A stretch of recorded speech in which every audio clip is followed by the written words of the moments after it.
So, hello, Stephen. Stefan, Nice to have you on the show. you're welcome. So, we're talking about God fearing. What Yes. is God fearing in your view? Don't know really, to be honest. If I was gonna take an obvious answer, is it the fear as a mortal human being? Maybe perhaps the fear of disappointing God. Maybe fear. I'm just using the obvious, fearing to disappoint Him, which has repercussions on whether I go to heaven or hell.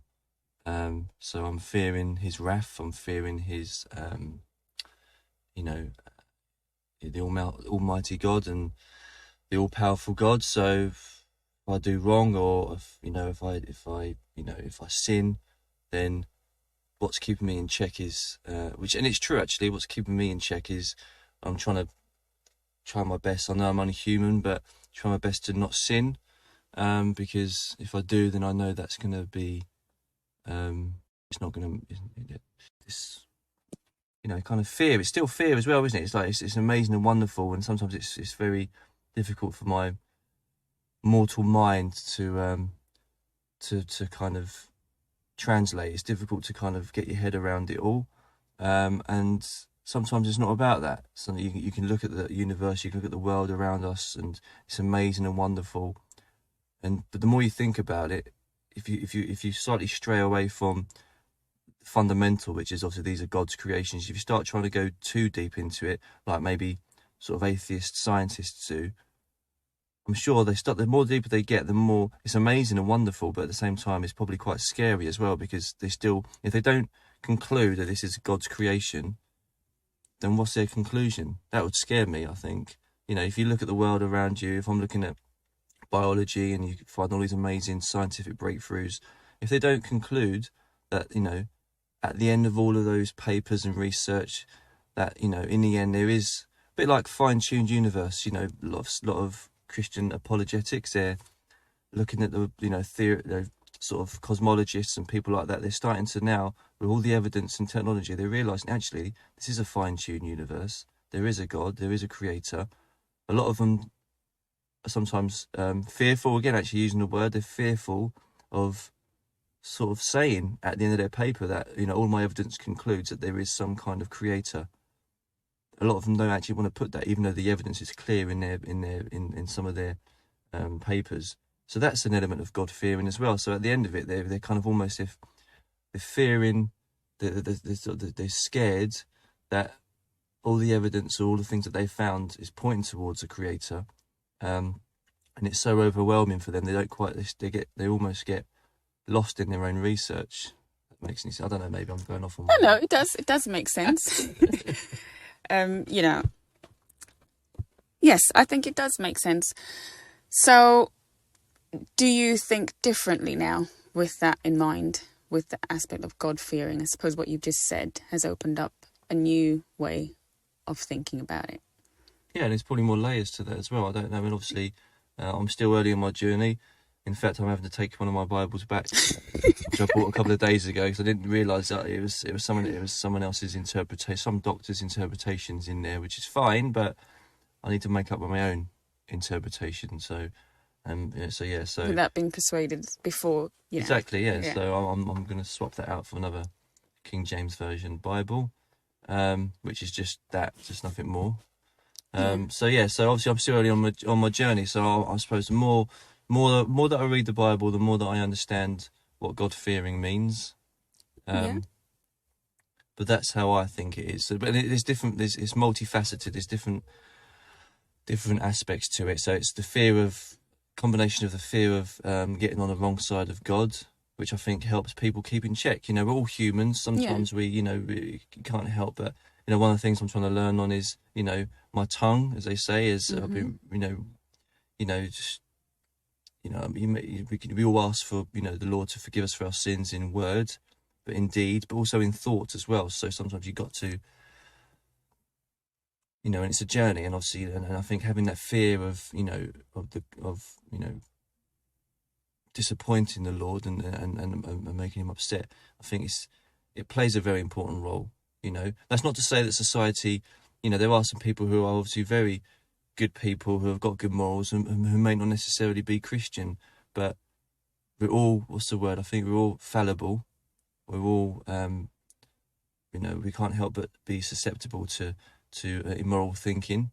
But to have God and to have Jesus, or to have that fear in God as well, I think helps you reevaluate, or at least if you do think or say something that you know is sinful, then rather than asking for God for forgiveness straight away, I think that's important. But I think, he knows we're only human. So if we do say something or think something bad, if you know and you acknowledge that straight away and you ask for forgiveness, then again, that's an element of God fearing. It's like, I've said something bad, I need to I'll ask forgiveness. It's not just sort of getting out of a habit and just saying it easily because it's an easy way out. But no, but acknowledging, having that kind of almost that kind of feeling in your chest where I've said something wrong and you feel bad and guilty about it, and then you're asking God for forgiveness. And I'm feeling that a lot more now, whereas before, if I said something sinful, I wouldn't feel so bad.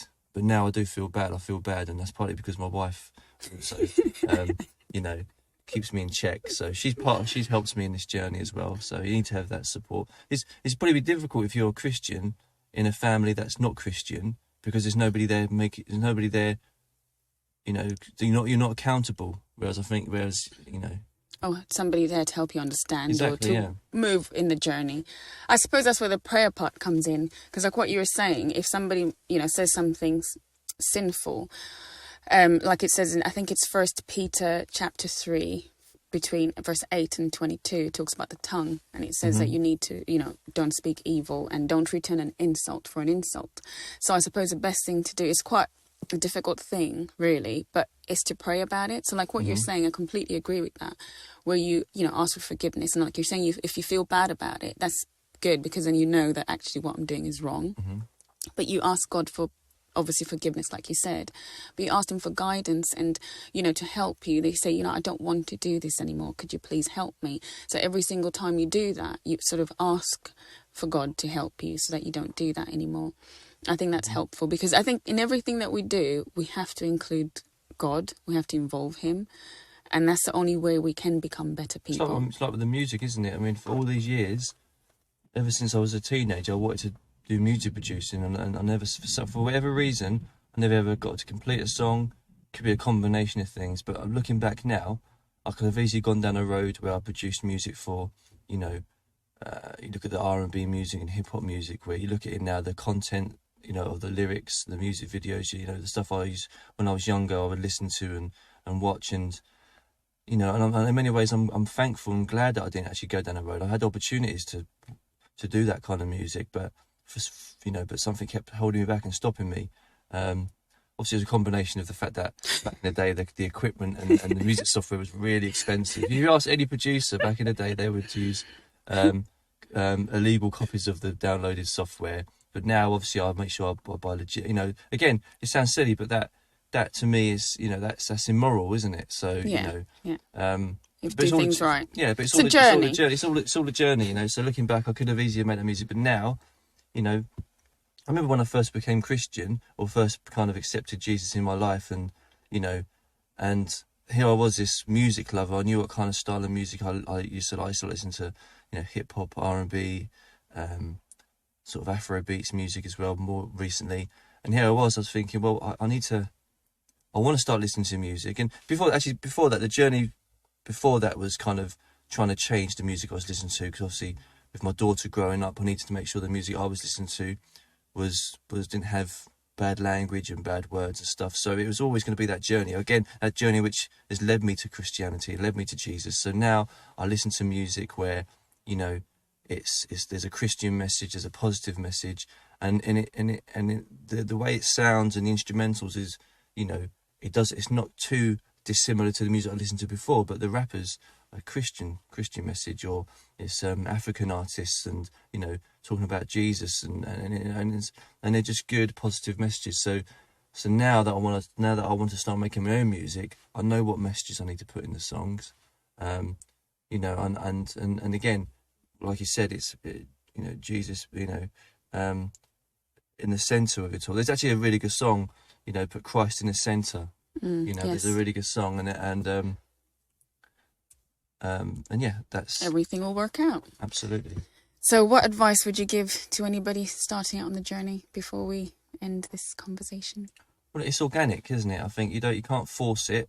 You know, you're not going to find all the answers straight away. You can't just pick up the Bible, read it from start to finish, and think that is going to give you all the answers. It isn't. You know, it's a combination of things, and I don't have all the answers, obviously, and I'm sure there are people who are Christian apologetics or bishops, and they don't have the answer. I think that's probably one of the wonders of the journey is, accepting that maybe you won't always have the answers, but it'll be comforting to know that as you go through that journey, everything you read, you interpret it as best you possibly can. And in many ways, it's a bit like science, isn't it? You look at scientists; they all have their theories, don't they? And then a theory may stick for decades, and then another scientist will come along and they'll have a different interpretation of it, or which may be maybe an improvement on there. And I think in many ways Christianity, I could read a verse in the Bible, this weekend, and I may have my own interpretation of it. But if it sits in my mind, I think sometimes this is God's sort of doing, where sometimes you can read a verse, you have your own interpretation of it to begin with, but if it still doesn't quite make sense in your mind, there's a reason for that, I think, because it's God wanting us to really understand it. So, so that means more research, more praying, asking for wisdom, asking for guidance, and and that may sometimes mean that you stumbled across somebody who's like a Christian researcher or somebody who's a preacher perhaps, and again, that in itself, you go by your instincts as well, because there are preachers out there which are sending the wrong message. So sometimes you kind of almost know that God is on your side, because if your instinct when you listen to a preacher and you think, actually the way that person's interpreting it doesn't sit right with me, so you go back to the drawing board. And I think having the freedom to be able to choose or continue that journey to find somebody who resonates with what your thinking is, that's a journey. And I think so my advice would be, don't be afraid to be a decade into your Christian journey and sometimes actually say, do you know what, I still don't have all the answers. It's not a race, it's a journey which you should be comfortable with, and trusting God. Okay, thank you very much for your time, Stephen, and we'll continue this another time. Thank you. Thank you. Bye. Bye-bye. God bless you. God bless you too.